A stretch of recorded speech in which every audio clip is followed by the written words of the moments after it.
I never planned to be the one who would shake the walls of that company.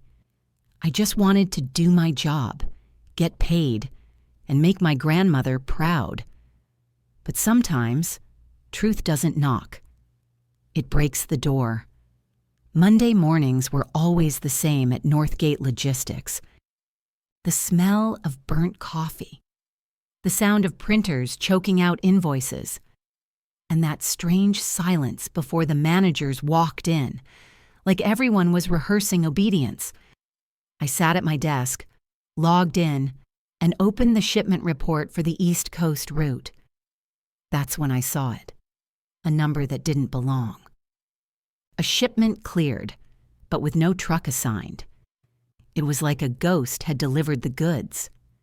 I thought it was just a typo at first. A small mistake, a glitch, something someone would correct if I didn't notice. But then the same line appeared again in the next file. And again, like a shadow that refused to leave, crawling through the documents I had been tasked to review, each one stamped with a digital signature that wasn't mine, or anyone's from my team. And then it hit me, sharp and cold. It read, C. Clark over. Clark. My direct manager. The man who never said good morning, only status. The man whose handshake felt like a deal with a clock, cold, precise, temporary. The one who smiled just enough to remind you that he measured you constantly, weighing your worth against his convenience. Thanks for taking the time to listen to this story. If it spoke to you, hit subscribe and stay tuned for more stories that inspire and empower. I leaned back in my chair, staring at the screen, my coffee long gone cold. My mind raced through every meeting, every casual remark, every subtle dismissal he had thrown my way. The files were clear. The data was manipulated. And he had left his mark, his signature, like a taunt. Part of me wanted to close the laptop. Part of me wanted to tell myself it was nothing, that maybe I had misunderstood. Maybe I was reading too much into it. That voice whispered in my head, "Let it go, Zuri. It's not your battle." But another part of me, the part that carried my grandmother's voice, refused. She had always said, "Baby, you don't get to decide what's fair. You get to decide what's right." Sevens. I could feel my pulse in my temples, a rhythm that matched the hum of fluorescent lights above. My fingers hovered over the keyboard, wanting to report it, wanting to expose it, yet fearing the storm that would follow. Clark had a reputation, careful, controlled, untouchable. Everyone tiptoed around him, pretending not to notice the corners he cut, the shortcuts he exploited. But I had noticed. I had always noticed. And now, staring at those digital fingerprints, I realized this wasn't a mistake. This was intentional, audacious, calculated, and it was mine to confront. I thought about walking away, pretending ignorance, blending into the comfort of silence like everyone else had done. But the thought felt like suffocating chains. I pictured my grandmother in the kitchen, apron dusted with flour, shaking her head at my hesitation. "Zuri," she would say, her voice steady, warm, unwavering. "You know better. You don't run from what's wrong. You face it." Her words wrapped around me like armor. Suddenly, the cold office air didn't feel oppressive. It felt like the arena it had always been. The files weren't just documents anymore. They were a challenge, a test, a call I couldn't ignore. And so I leaned in closer, scrolling through every report, every sheet, every entry Clark had touched. I traced the patterns, the repeated anomalies, the subtle manipulations.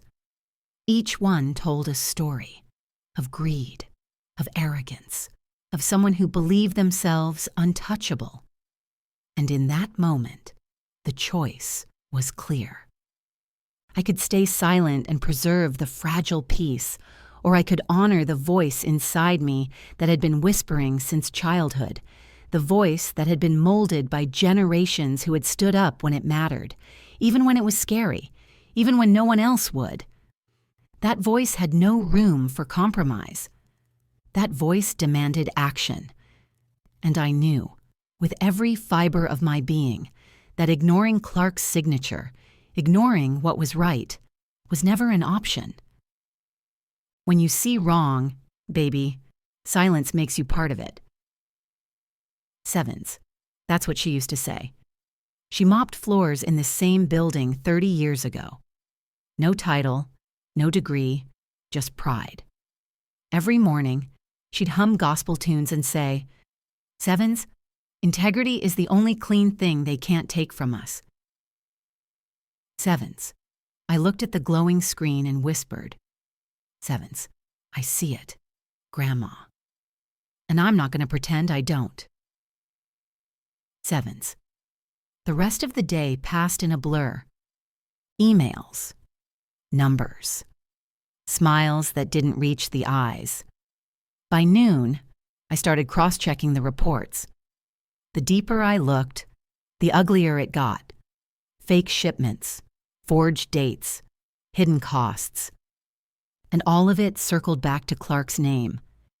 I felt something between anger and fear. Not just for me, but for everyone sitting quietly, pretending not to notice. There's a kind of exhaustion that comes from being the only one in the room. Sevens, the only Black woman in management. Sevens, the only one who can't afford to play along. Sevens, around 3 p.m. Tina from finance leaned over my cubicle. She whispered, "Zuri, stop digging. They'll make you disappear." Sevens.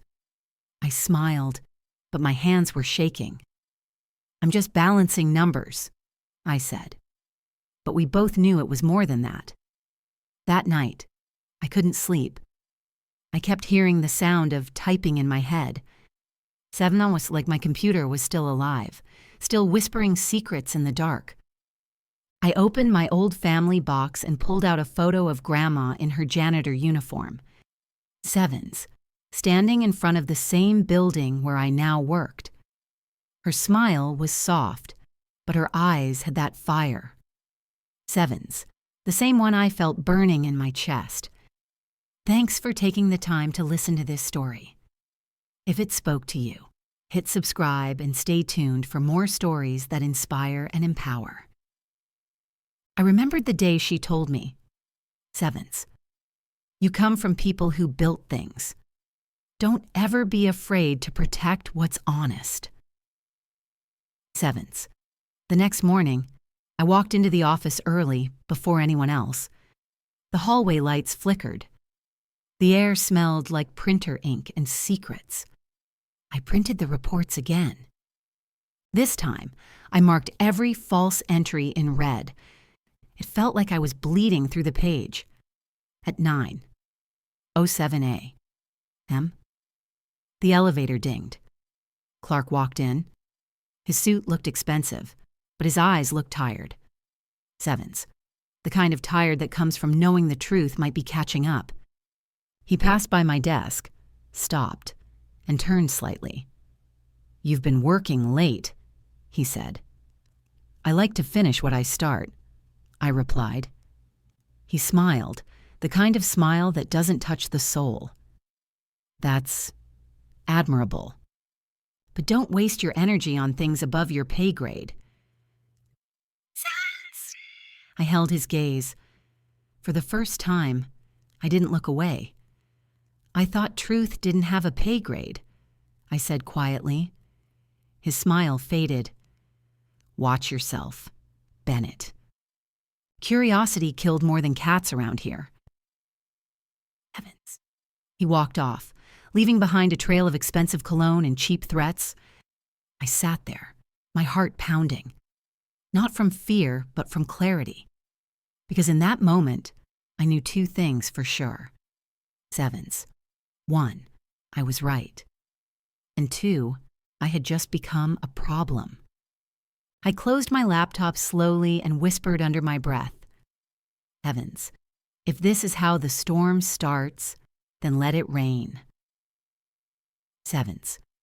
I remember the silence after that meeting. Not the kind that heals, the kind that suffocates. You could hear the buzz of the fluorescent lights louder than my own heartbeat. 15 pairs of eyes had just watched me fall, and not a single one blinked. I walked out smiling, but the kind of smile you wear when your soul just cracked. My heels clicked like gunshots down the marble hallway, every step echoing a question I didn't want to answer. How did I let them play me like that? I sat in my car for an hour, hands gripping the steering wheel, mascara drying on my face, whispering to myself, "Don't you cry? Not for them. Not tonight." But I did. I cried until the city lights blurred and the skyline looked like a watercolor of my own heartbreak. The next morning, I went to work early, earlier than everyone. I wanted to feel the space before they filled it with their arrogance.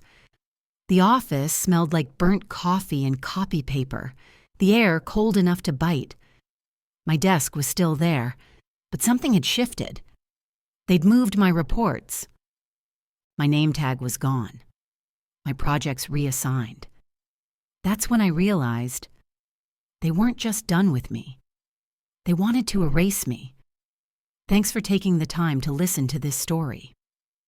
If it spoke to you, hit subscribe and stay tuned for more stories that inspire and empower. So I started paying attention, watching how they moved, who they talked to when I walked in, the whispers that stopped when I sat down, the files that disappeared from shared drives. I wasn't paranoid. I was awake. Every woman in corporate America knows that feeling, when the system smiles in your face but plans your burial in the break room. I saw the way they talked over me in meetings, the way they forgot to CC me on decisions I built from scratch. And the cruelest part? They expected me to stay silent, to be grateful, to keep my head down, wear the mask, and pretend I didn't see what I saw. But something inside me had shifted. That humiliation, it didn't just burn, it transformed. I started collecting emails, spreadsheets, notes, timelines, the kind of evidence that doesn't scream, but whispers the truth loud enough to destroy a man's career. I didn't tell anyone, not even my best friend. Not even my mother. Because when you've been betrayed in daylight, you learn to fight in the dark. Every night I'd stay late, the office empty, the glow of my monitor the only light.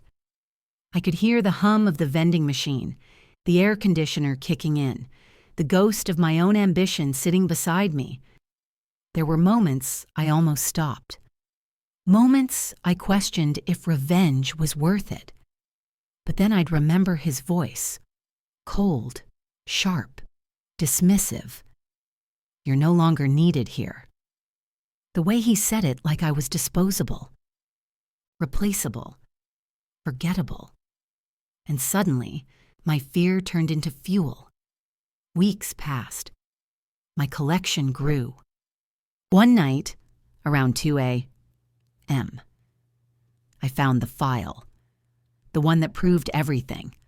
Falsified invoices, backdated signatures, money funneled into shell accounts under his wife's name. It was all there, hiding in plain sight. My hands shook as I opened it, every click echoing like a drumbeat in my chest. I realized this wasn't just about me anymore. This was about every woman who'd ever been made to question her worth in a room full of men who feared her power. I sat there, staring at the screen, the truth glowing back at me. I thought about all the times I'd stayed quiet to keep the peace. All the times I'd been told I was too emotional, too ambitious, too much. Maybe I was too much. But maybe too much was exactly what it would take to bring them down. So I made the decision. I drafted the email, attached the file, addressed it to HR, legal, and the board. My finger hovered over the send button, trembling.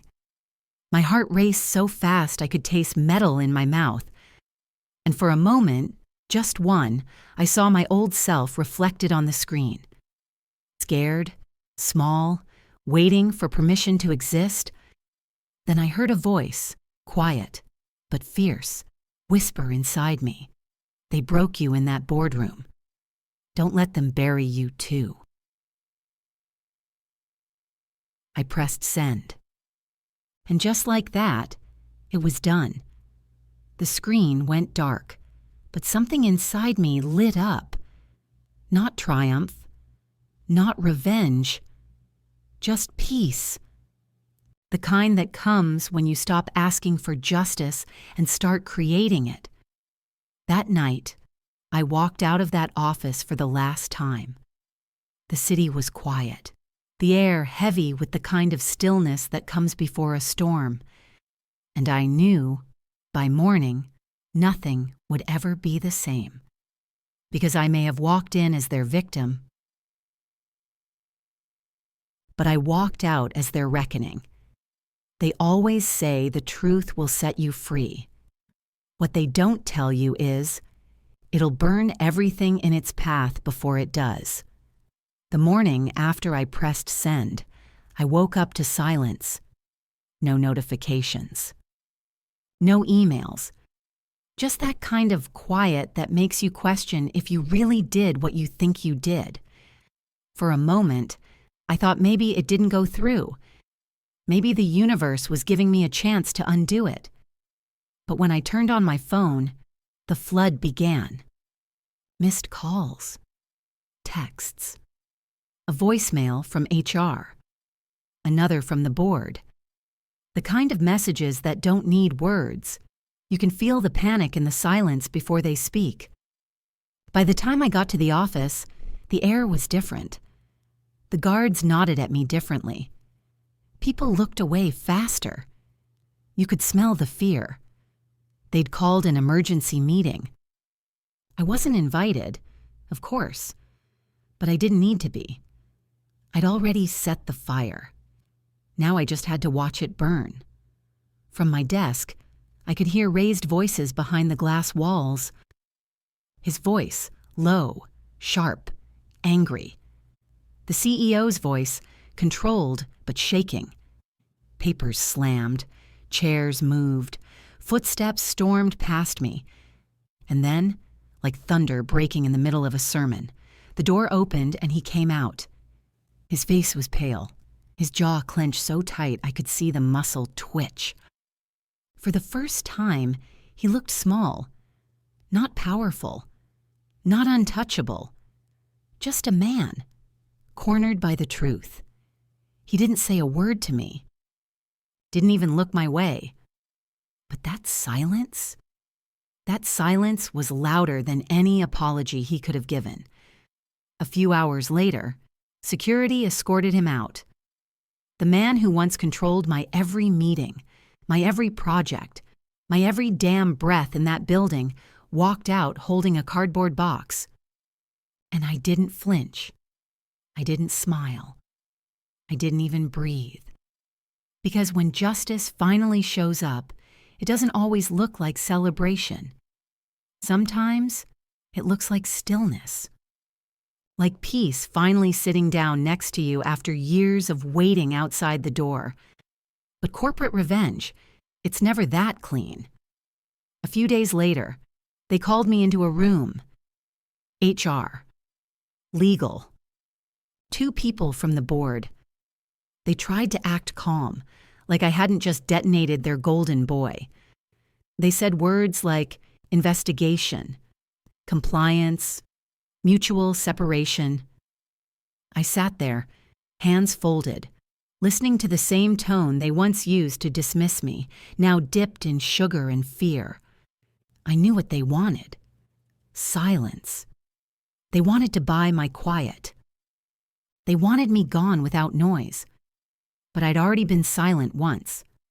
I wasn't doing that again. So I looked them in the eye and said, I'm not here to negotiate my worth. I already proved it. The room went quiet. HR blinked like I'd just spoken a language she'd never heard before. I signed the paper they slid across the table, took the settlement, walked out without looking back. For the first time in years, I wasn't afraid. I didn't know what was next, but I wasn't afraid. The city outside looked different, brighter somehow, like it had been holding its breath for me.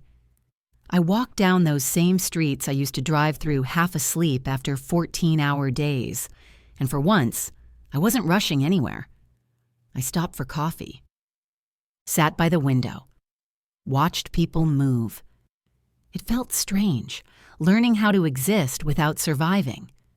Weeks turned into months. The story hit the press.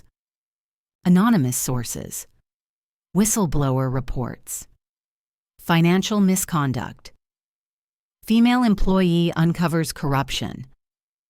They didn't use my name, but everyone knew. My phone lit up with messages from women I'd worked with, women I'd never met. You gave me courage. You made me believe I wasn't crazy. Thank you. That was the moment I realized revenge wasn't the ending. It was the beginning. Because the truth is, I didn't bring him down just to watch him fall. I brought him down so women like me could rise, so no one else would have to shrink themselves to fit into spaces built to break them.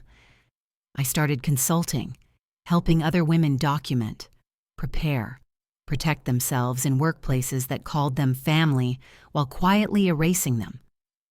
The stories I heard were brutal, familiar, and every time I'd remind them, you're not overreacting. You're remembering your power. But healing doesn't happen overnight.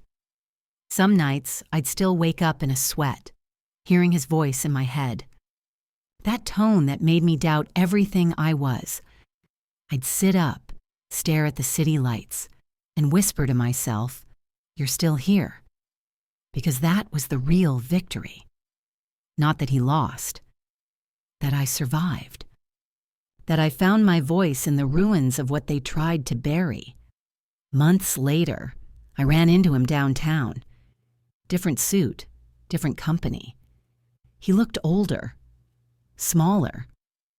He saw me, and for a second, his eyes softened. Maybe he wanted to say something.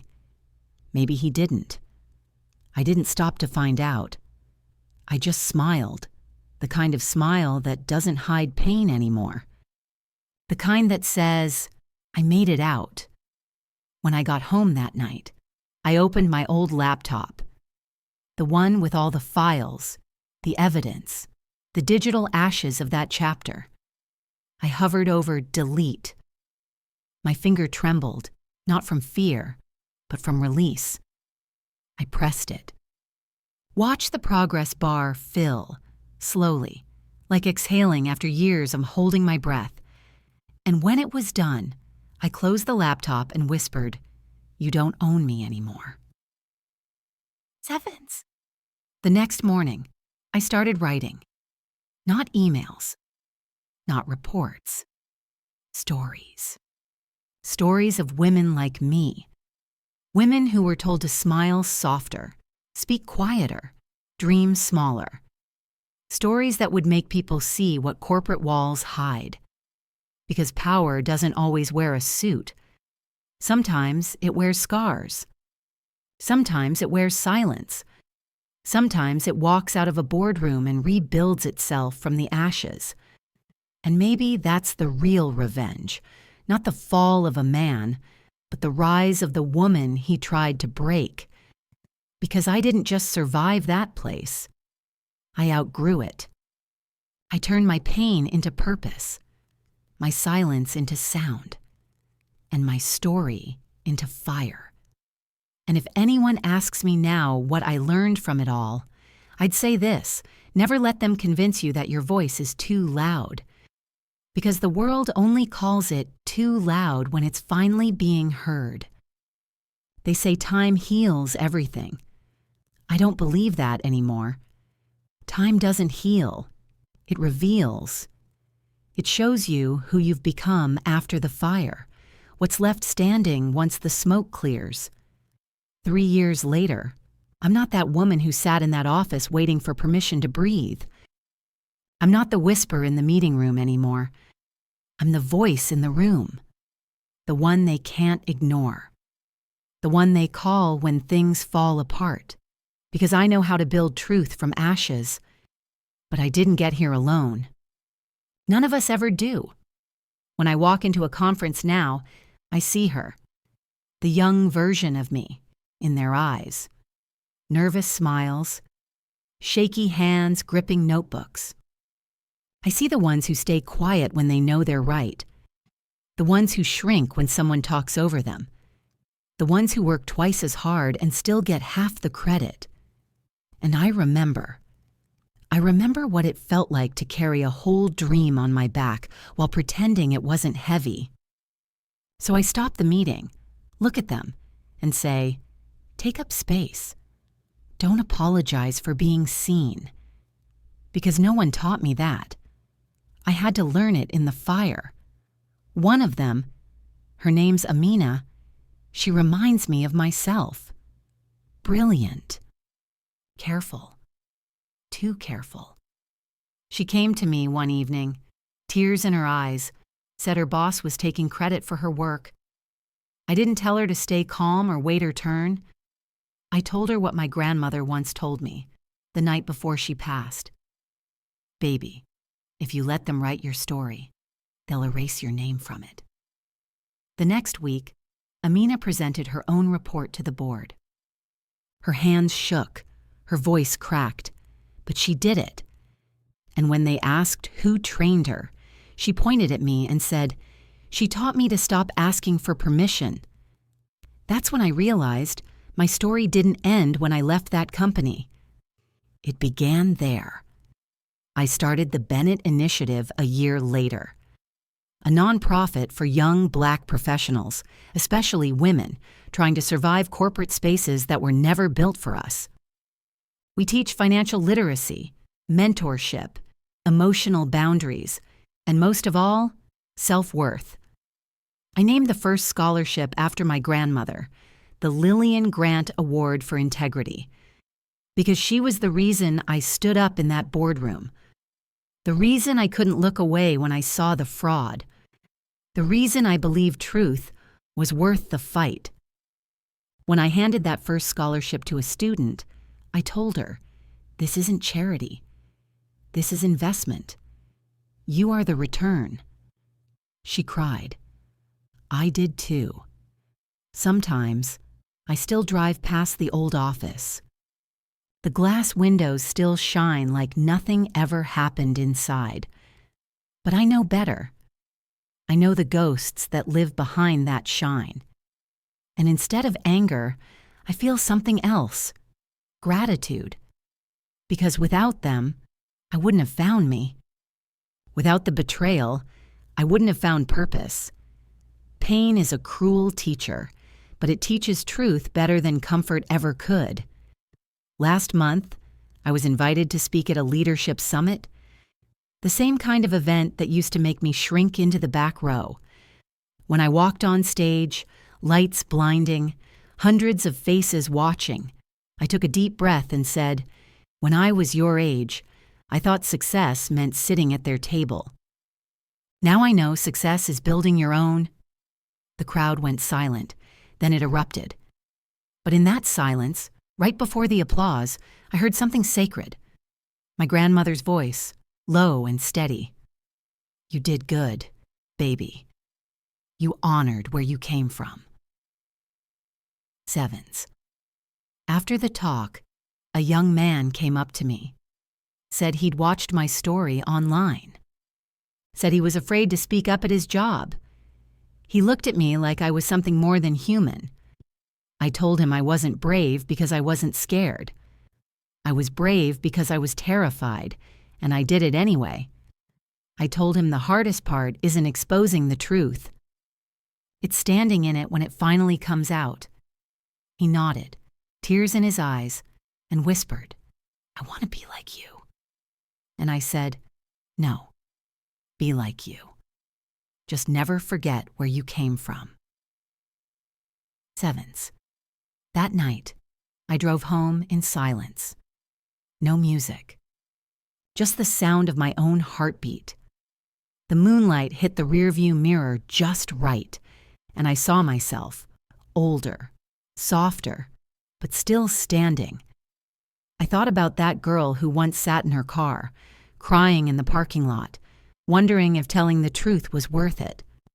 I wish I could tell her that it was, that it always is, that someday the truth she spoke would echo in rooms she'd never step into. Because this is what legacy looks like. Not statues, not awards, not the applause. Legacy is the seed you plant in someone else's courage. It's the echo that keeps going long after your voice goes quiet. Legacy is watching another Black woman walk into a room and take up space like it was always hers, and knowing you helped her believe she could. They tried to hide the fraud. I honored my roots. And somehow, that simple act of truth became a movement. A reminder that we don't have to burn ourselves down to keep someone else's empire standing. We can build our own. So when people ask me now what success means, I don't talk about money or titles. I tell them this: success is when your truth helps someone else find theirs. Success is when you can finally breathe, knowing you didn't trade your soul for a seat. Success is when you can look in the mirror and say, "I did it my way, and I did it right." Sevens. And maybe that's what my grandmother meant all along.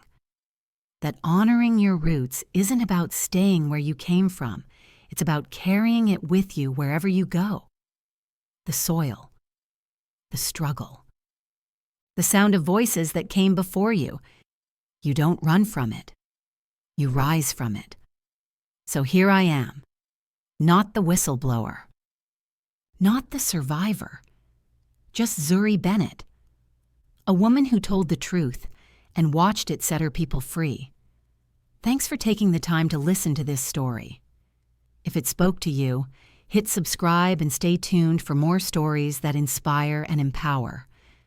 They called it a scandal. I called it a cleansing.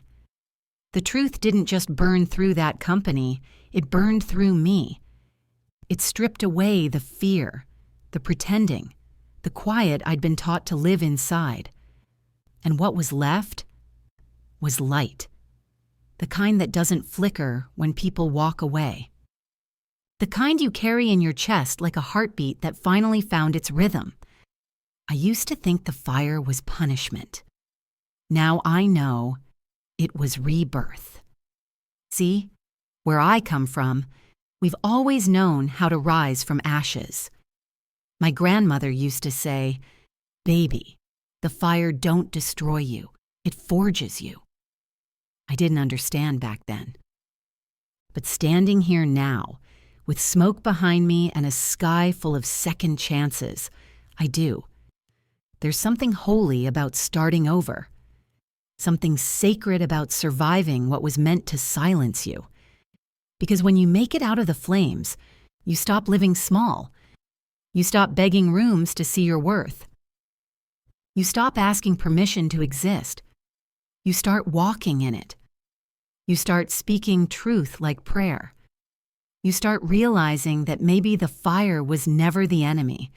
It was the teacher. And Lord, did it teach me? It taught me that power without integrity is hollow. It taught me that silence in the face of wrong is a slow kind of death. And it taught me that sometimes doing the right thing means standing alone, but standing anyway. The world loves a comeback story, but what they don't tell you is that healing doesn't happen in applause. It happens in the quiet after. In the mornings when no one's watching, when you're relearning how to trust your own reflection. It happens when you forgive yourself for staying silent too long, for dimming your own light to make others comfortable. I used to think strength meant not crying. Now I know strength is crying anyway and still getting up, because power isn't in the armor. It's in the heartbeat underneath it. Sometimes I walk past mirrors and barely recognize that girl who once whispered her worth. She's louder now. Softer, too. She laughs from the chest, not the throat. And when I look at her, I don't see the victim. I see the vessel, the bridge between pain and purpose, between silence and song. And that's what we do, isn't it? As Black women, as daughters of resilience, we turn survival into rhythm. We turn wounds into wisdom. We turn every no into the sound of our own yes. Sevens, I started to understand that what I did back there wasn't revenge. It was remembrance. A remembering of who I was before the world told me who to be. A remembering of every woman before me who couldn't speak, who lost her job for less, who never got to see justice done. I carried them with me into that boardroom, every ancestor humming in my bones. That wasn't corporate courage. That was legacy. That was blood memory. That was the echo of 1,000 voices saying, "Tell the truth, baby. Tell it loud." Sevens. Sometimes people ask me if I ever regretted it, if I do it again knowing what it cost me. I tell them this. I lost a job, but I found my purpose. I lost comfort, but I found freedom. And freedom, my God, it's worth everything. It doesn't sound like applause. It sounds like peace. It sounds like breathing without guilt. It sounds like walking into a room and not shrinking. It sounds like finally belonging to yourself. The funny thing about truth is, it doesn't just save you once. It keeps saving you over and over, every time you choose it. Every time you refuse to become smaller than your calling. Every time you speak, even when your voice shakes. Because truth doesn't end when the fire does. It grows roots. It spreads. It finds others. It lights their way too. So now, when I speak to rooms full of faces who look like mine, I tell them this: don't run from the fire. Let it shape you. Let it burn away what was never meant for you. Let it teach you how to rise, not polished, not perfect, but honest. Because the world doesn't need more people who play it safe. It needs more people who live the truth out loud. I remember standing in my grandmother's garden after the storm once. Every flower was bent, covered in ash. I thought it was ruined. She just smiled, said, "Wait a few days. You'll see." And she was right. The rain came. The sun followed. And those same flowers bloomed brighter, bolder, like they'd learned something from the fire. I think that's what I am now. Not untouched. Not unscarred. Just reborn. So if you ever find yourself standing in the ashes, shaking, wondering if you'll ever feel whole again, listen to me. You will. You'll rise slower than you hope, but stronger than you imagine. And when you do, when you finally stand tall in the light again, remember this: you don't owe anyone your silence. You owe the world your story. Because somebody out there is waiting to hear it, to know that they can survive too. They tried to hide the fraud. I honored my roots. And the fire they thought would finish me became the light that guides others home. Because sometimes the bravest thing you can do is stand in the flames and tell the truth anyway. They thought the storm was over. That after the boardroom, after the emails, after the headlines, I'd quietly disappear into my little victory, satisfied with having proven them wrong. But storms, they don't always end when you think. They just change form. My name was everywhere after the scandal, emails, whispers, even unsolicited calls from companies offering consulting jobs. I thought I could finally breathe. But freedom came with new chains. The new project I inherited at the international branch wasn't just complicated. It was a battlefield. Data being manipulated. Colleagues who smiled in my face while stealing my ideas. And my former boss? He hadn't gone far. He'd moved to a competitor, whispering poison about me to anyone who would listen. That's when I realized surviving the first fire wasn't enough. I had to survive the second, harder one. The first va-cham came during the kickoff meeting. I walked in, confident, early, prepared. But as soon as I started presenting, the senior VP, someone I thought was an ally, cut me off mid-sentence, his voice dripping with mockery.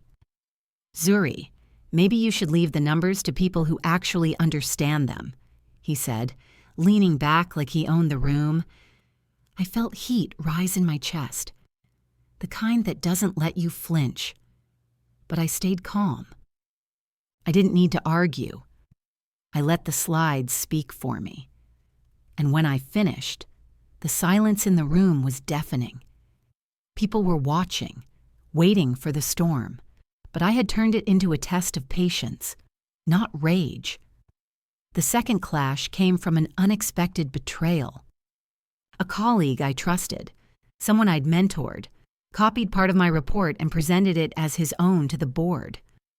I caught him red-handed, documents still open on his laptop, smug as though he had won. My first instinct was fury, to tear him apart in front of everyone. But instead, I did something they wouldn't see coming. I documented it, backed it with timestamps and emails, and sent a concise report to HR and legal. I didn't scream. I didn't beg. I let the truth speak louder than his arrogance ever could. By the end of the week, he was suspended pending investigation. Watching him leave my office without a word, like he realized he had underestimated the wrong person, felt better than any applause I could have received.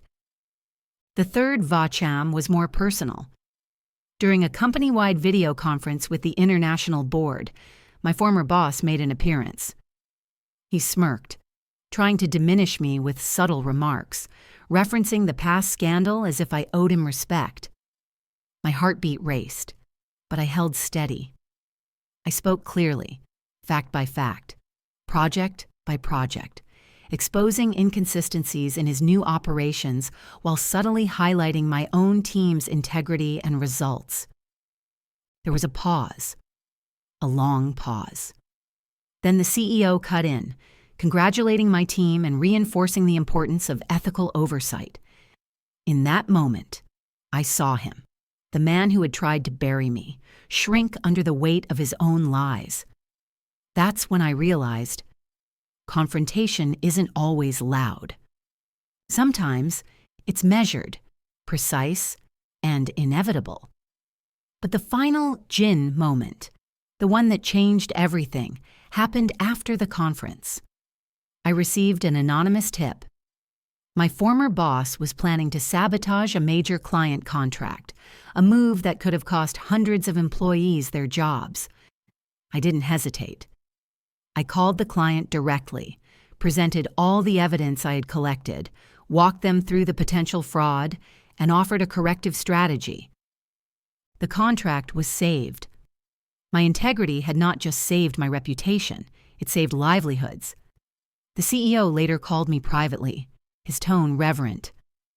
"Zuri, you didn't just protect us. You reminded everyone what leadership really is." Evans, walking out of that building that night, the city lights reflecting off the glass, I felt a quiet triumph that didn't need celebration. It was deeper than applause. It was the kind of victory that settles in your bones and doesn't leave. I thought of my grandmother, her voice echoing in my mind. "Baby, the fire will keep testing you. But if you stay true, you'll always rise." I had risen again.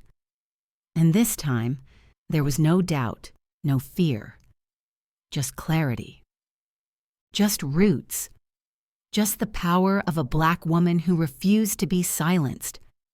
Because at the end of the day, they tried to hide the truth, tried to discredit me, tried to break me. But I honored my roots. I protected what was right. I confronted injustice with precision and courage, and in the process, I became more than a survivor. I became a force, a reminder that integrity, when paired with relentless determination, is unstoppable. That is the lesson I carry with me into every room, every meeting, every moment.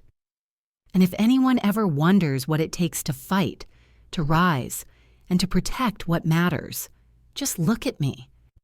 I am proof that storms don't last forever.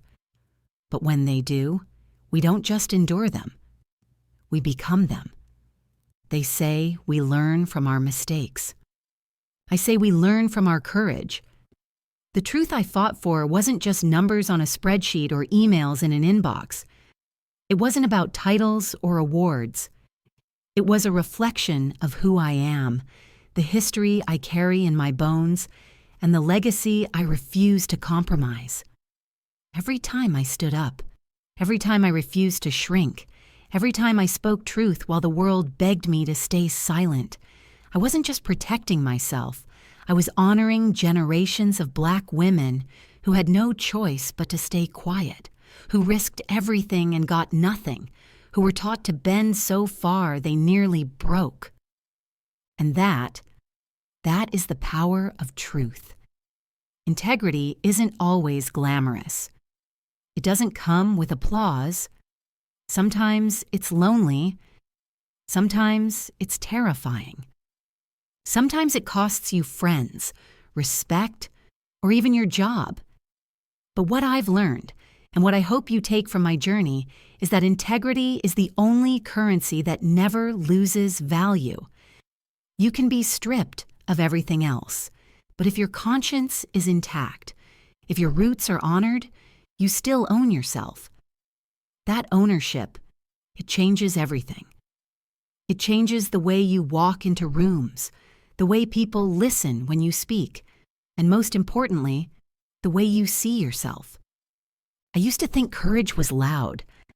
I used to think bravery meant confronting every injustice head-on with fire. Now I know it's quieter. It's steadier. It's standing in the storm while the world expects you to fall, and choosing to rise anyway. I want young Black women, and anyone who has ever been told to stay quiet, don't rock the boat, or wait your turn, to hear me clearly. Your voice matters. Your courage matters. Your integrity matters. You are not put on this earth to dim your light so someone else can shine brighter. The world will try to silence you, to manipulate you, to make you doubt your worth, but you have the power to resist. You have the power to rise above the whispers, the smirks, the manipulations, and the deliberate attempts to make you feel small. That fire inside you, the one that trembles when you first feel the pressure, is your compass. Follow it. Let it guide you. Let it remind you who you are and whose shoulders you stand on. Think about it. The women before us endured systems built to break them. They were silenced, overlooked, underestimated, sometimes erased entirely. And yet here we are. We carry their voices with us, every achievement we claim, every risk we take, every word we refuse to swallow. That is the invisible strength that courses through us. And when you honor it, when you honor them, you become unshakable. That unshakable truth isn't just personal, it's revolutionary. Because every time you stand up, every time you insist on being seen and heard, you teach the world a lesson it desperately needs. That black excellence, black courage, and black integrity cannot be hidden. And here's the thing most people don't tell you. Living your truth isn't just about surviving the fire. It's about using the fire to light the way for others. Every time I speak, every time I mentor, every time I challenge injustice, I'm planting seeds. Seeds in young women who might otherwise stay silent. Seeds in communities that have been told they don't belong in boardrooms, in decision-making rooms, in spaces where their voices could change the narrative. I see it in the eyes of the students I mentor, the interns I guide, the young professionals who watch my story online. They recognize that courage can be taught, that integrity can be modeled, that roots can be honored without compromise. And that is the legacy we must protect. So here's my challenge to you. When you finish this video, take one small step toward the truth in your life. Speak up for someone who cannot speak for themselves. Call out what is wrong, even if it makes you uncomfortable. Protect what is right, even if it costs you something. Mentor someone who looks like you, or someone who doesn't, and show them that they can rise without betraying themselves. Every single act of courage ripples farther than you know. It becomes an echo that spreads through workplaces, communities, and generations. And that echo, it changes the world. You may feel afraid. You may feel unready. You may doubt your own power. I've been there. I've sat in rooms where no one would meet my eyes, where whispers followed me down the hall, where I wondered if speaking out was worth the storm it would unleash. And every single time, I chose courage anyway. Because the truth, no matter how small or quiet, has an unstoppable power when you refuse to back down. If Zuri Bennett's journey has inspired you, then I want you to act. Share this story. Tag a friend who needs to hear it. Comment below the truth you're ready to speak this week. Mentor someone younger than you. Stand firm when no one is watching.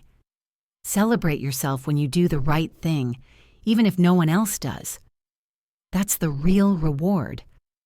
That's the real victory. And when you do, you'll feel something deeper than applause. You'll feel the weight of generations lifting with you, carrying you forward, giving you the courage to rise even higher. Stand tall. Speak loud. Honor your roots. Protect the truth. And never forget, the fire they tried to extinguish in you is the same fire that will light the path for others. You are the legacy. You are the story. And the world is waiting to see what you will do with it. What do you think about this story? Where are you tuning in from? Let's connect, and don't forget to subscribe for more powerful workplace stories that hit home.